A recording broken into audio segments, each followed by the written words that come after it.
दोस्तों ये बात मार्च 2007 की है, जिसे आज तक भारतीय क्रिकेट का one of the darkest time कहा जाता है, क्योंकि 17 मार्च 2007 को वह भारतीय टीम जिसे 2007 वनडे वर्ल्ड कप की सबसे मजबूत टीम बताया जा रहा था, वही टीम अपने वर्ल्ड कप के पहले मैच में ही वर्ल्ड कप की सबसे कमजोर टीमों में से एक बांग्लादेश से 5 विकेट से हार जाती है। चारों तरफ भारतीय टीम के खिलाड़ियों को बस गालियां ही सुनने को मिल रही थी, लेकिन बात सिर्फ गालियों पर ही नहीं रुकी। 23 मार्च 2007 को जब भारत श्रीलंका से अपना डिसाइडिंग मैच खेलने उतरा, जिसे भारत को किसी भी हाल में जीतना था, उस मैच में भी भारत 255 रन का एवरेज टारगेट चेस करते हुए 185 रनों पर ही ऑल आउट हो गया। जिस टीम में गांगुली, सचिन, सहवाग, द्रविड़, युवराज, धोनी जैसे बैट्समैन और जहीर, अगरकर, भज्जी जैसे बॉलर थे, उस टीम का वर्ल्ड कप में इतना बुरी तरह से हार जाना किसी को रास नहीं आया। पहले जहां बांग्लादेश से हारने पर दुनिया भारतीय टीम को गालियां दे रही थी, तो वहीं श्रीलंका से हारकर वर्ल्ड कप से बाहर होने के बाद यही प्रहार पत्थरों में बदल गया। बीच सड़क क्रिकेटरों के पुतले जलाए गए और युवराज से लेकर धोनी तक के घरों में पत्थर फेंके गए। उस वक्त के कप्तान राहुल द्रविड़ को जान से मारने की धमकियां तक आने लगी। लोग इस बात को बिलीव नहीं कर पा रहे थे कि यह टीम इतनी आसानी से वर्ल्ड कप से कैसे बाहर हो सकती है। 4 साल आप किसी चीज के लिए इंतजार करें और उसके बाद यह हाल देखें तो दुख तो होता ही है। वर्ल्ड कप के बाद जब भारत इंग्लैंड टूर पर गया, तो वहां राहुल द्रविड़ बीच टूर में ही उस वक्त के बीसीसीआई प्रेसिडेंट शरद पवार के पास गए और उन्होंने शरद पवार से कहा कि अब मैं और भारत की कैप्टेंसी नहीं कर सकता, मेरी इस रेस्पॉन्सिबिलिटी को अब खत्म किया जाए, क्योंकि मुझे लगता है कि मेरी कप्तानी मेरी बैटिंग को अफेक्ट कर रही है। तो अब मैं कप्तानी की जिम्मेदारी छोड़ पूरे तरीके से अपने बैटिंग पर फोकस करना चाहता हूँ। बीच टूर में ही अचानक से आए द्रविड़ के इस बयान ने सबको कश्मकश में डाल दिया, क्योंकि अगर वर्ल्ड कप की जर्नी को इग्नोर कर दें तो द्रविड़ ने अच्छी खासी कप्तानी की थी, पर असली खेल तो अब शुरू होना था। बीसीसीआई को अब समझ नहीं आ रहा था कि अचानक से किसे कप्तान बनाया जाए। बहुत सोचने के बाद बीसीसीआई के मन में एक ही नाम आया और वो था सचिन तेंदुलकर।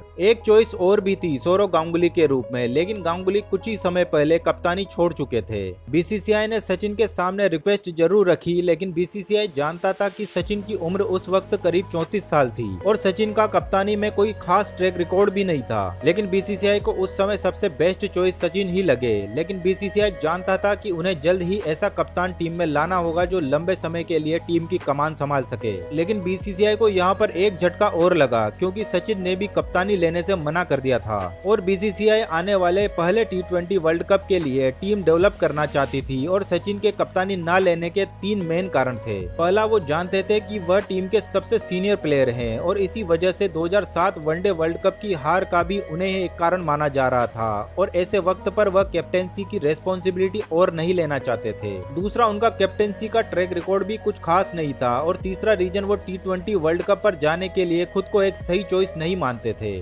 सचिन पवार ने बताया कि सचिन के मना करने पर मैंने बोला कि अगर तुम दोनों कैप्टेंसी नहीं करोगे तो कौन करेगा, और यहाँ से कहानी और ज्यादा दिलचस्प होने वाली थी। सचिन के मना करने पर जब शरद पवार ने सचिन से सवाल किया, अगर तुम दोनों ही कैप्टेंसी के लिए हाथ खड़े कर दोगे तो फिर हम आने वाले T20 वर्ल्ड कप में किसे कप्तान के रूप में भेजेंगे, तो इस पर सचिन ने कहा था कि एक नाम है जिसमें कैप्टेंसी का दिमाग भी है और ऐसे कठिन वक्त पर कैप्टेंसी लेने का जिगरा भी है, और वो है MS धोनी। जब सचिन ने धोनी का नाम सभी को बताया तो बीसीसीआई के बहुत लोग इस नाम को सुनकर चौंक गए थे, क्योंकि टीम में हरभजन, सहवाग, युवराज जैसे कई और भी बड़े नाम शामिल थे जो कैप्टेंसी के लिए सही चॉइस माने जा रहे थे। लेकिन सचिन ने धोनी का नाम इसलिए दिया क्योंकि आप में से बहुत लोगों को पता होगा कि सचिन अक्सर स्लिप पोजीशन पर फील्डिंग करते हैं और धोनी और सचिन के बीच काफी बातें हुआ करती थी। सचिन ने बताया था कि धोनी की बातों का मैच्योरिटी लेवल इतने कम मैच खेलने के बावजूद ऐसा था जैसे उन्होंने न जाने कितने मैच खेले हों। हम सब आज यह तो जानते हैं कि धोनी अपने करियर में विकेट के पीछे कैसे बॉलर्स को इनपुट देते रहते हैं, लेकिन सचिन ने असल में तब ही यह कह दिया था कि टीम में हरभजन सिंह, जहीर खान, अगरकर और कुंबले जैसे एक्सपीरियंस बॉलर भी बैट्समैन की जिन कमियों का आकलन नहीं कर पाते थे, धोनी 15-20 मैच खेलने के बाद ही बॉलर को उन बैट्समैन की कमियां बताने लगे थे।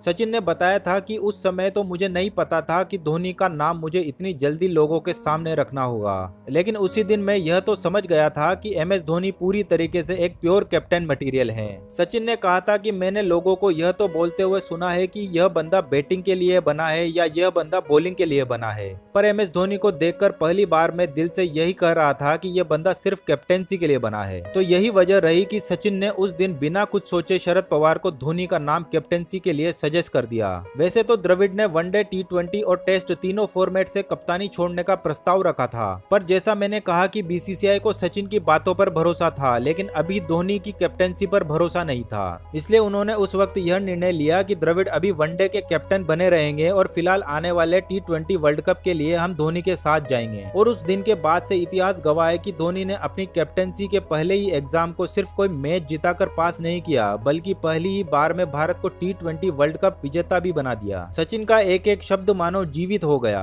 जिस बीसीसीआई को धोनी की कैप्टेंसी पर भरोसा तक नहीं था, उसे भी यह एहसास हो गया कि सचिन सही थे और वो गलत। नतीजा यह रहा कि T20 वर्ल्ड कप के बाद धोनी को वनडे फॉर्मेट में भी कप्तान बना दिया गया और धीरे धीरे धोनी टेस्ट टीम के कप्तान भी बन गए। अब उनकी कप्तानी में भारत ने क्या क्या हासिल किया मुझे बताने की जरूरत नहीं है, क्योंकि इतिहास के पन्ने और बीसीसीआई का अवार्ड रूम चीख चीख कर आज भी कहता है कि धोनी की कैप्टेंसी ने जितना भारत को दिया उतना शायद ही कोई दे पाएगा। पर यह ध्यान रखना जरूरी है कि हम जब भी धोनी की कैप्टेंसी को अप्रिशिएट करें, उससे पहले एक थैंक्स सचिन को भी करा जाए, क्योंकि अगर उन्होंने अपने भरोसे पर धोनी का नाम कैप्टेंसी के लिए सजेस्ट नहीं करा होता तो शायद ना धोनी कभी कप्तान बनते और ना हमें वह सब मिलता जिसे सुनकर आज हमारा सीना चौड़ा हो जाता है। उम्मीद करता हूँ यह कहानी आपको पसंद आई होगी। अगर हाँ तो इस वीडियो को एक लाइक जरूर दें। धोनी जैसा कैप्टन भारत के लिए कितना इंपॉर्टेंट है हमें कमेंट में जरूर बताएं। यह वीडियो देखने के लिए आपका धन्यवाद।